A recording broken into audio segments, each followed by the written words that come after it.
ആദ്യം തന്നെ കടലയാണ് ആക്കുന്നത്. കടല വേവിച്ച് വെച്ചിട്ടുണ്ട്. ഇനി നമുക്കതിന് വേണ്ടിയുള്ള മസാല റെഡിയാക്കി എടുക്കാം. അതിനു വേണ്ടി ഉള്ളി, തക്കാളി എന്നിവ ഇട്ട് ഇളക്കി വെക്കുക. അതിലേക്ക് ഉപ്പ് ചേർത്ത് ഇളക്കുക.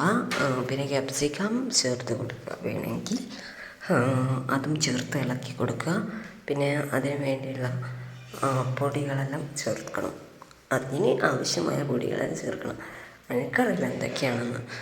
അപ്പം അതൊക്കെ ചേർത്ത് നന്നായി ഇളക്കി കൊടുക്കുക. പിന്നെ നമ്മുടെ മസാല റെഡി ആയിട്ടുണ്ട്.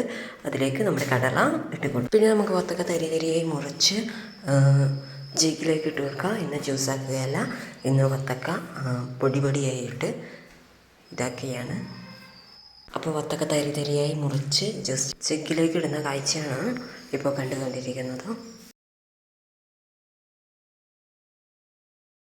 പിന്നെ നമ്മൾ ഇവിടെ ഇതാക്കിയാണ് പൊടിയായിട്ട് നന്നായി ഇളക്കിയിട്ട് പഞ്ചസാര ചേർത്ത് കൊടുക്കുകയാണ്.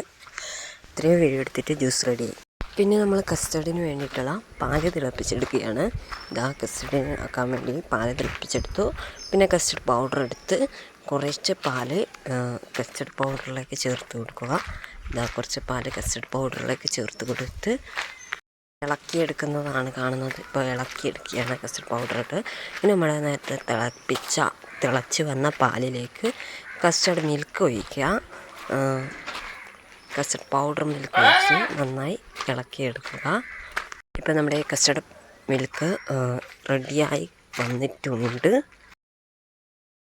പിന്നെ നമ്മളത് പൊത്തിയിട്ട് ഫ്രിഡ്ജിൽ കൊണ്ടുവയ്ക്കുകയാണ്. ഫ്രിഡ്ജിൽ കൊണ്ടുവച്ച് ഇനി നമുക്ക് ഫ്രൂട്ട്സ് ആവശ്യമായ ഫ്രൂട്ട്സ് മുറിച്ച് കട്ടിങ് ചെയ്ത് കൊടുക്കുക. നന്നായി എല്ലാ ഫ്രൂട്ട്സും ഇങ്ങനെ മുറിച്ചെടുക്കുകയാണ്.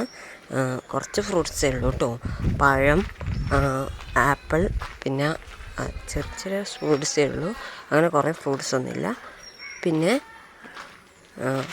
അത് ബൗളിലേക്ക് ചൊരിഞ്ഞ് കൊടുത്ത് അതേ കൂടെ നമ്മുടെ നേരത്തെ കണ്ടച്ച ഇത് എടുത്ത് നമ്മൾ നേരെ ഇതാക്കുകയാണ്. പിന്നെ അതിലേക്ക് മുന്തിരി ഒഴിച്ച് നമ്മൾ കസ്റ്റർഡ് അതിലേക്ക് ഇട്ട് കൊടുക്കുകയാണ്. എന്നിട്ട് ബാക്കിയുള്ള നേരത്തെ പഴവും അതൊക്കെ ഇട്ട് കൊടുക്കാറുണ്ട്. ഇത് നന്നായി ഇളക്കിയെടുത്ത് അതൊക്കെ ചൊരിഞ്ഞ് കൊടുക്കുകയാണ്. എന്നിട്ട് നമ്മൾ ഇളക്കിയെടുത്തു.